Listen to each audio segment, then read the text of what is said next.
राजमाली का कहना भैया आप लोग खड़े हैं, पीछे भी लोग देख रहे हैं, आप लोग हट जाइए यहाँ से पहले। राजमाली बार बार आके कह रहे हैं आप लोग हट जाइए यहाँ से।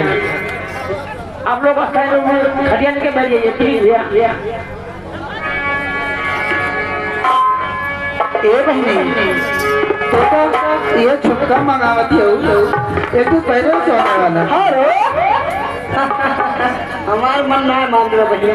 हाँ हाँ पहले मत माने हो गए तो वाली कहना वाह और गाड़ी में बादल बाड़े और गाड़ी में बादल बाड़े अभी 3:30 आ जाए राजा आ जाए राजा मनवा का रंगी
आ जाइए राजा।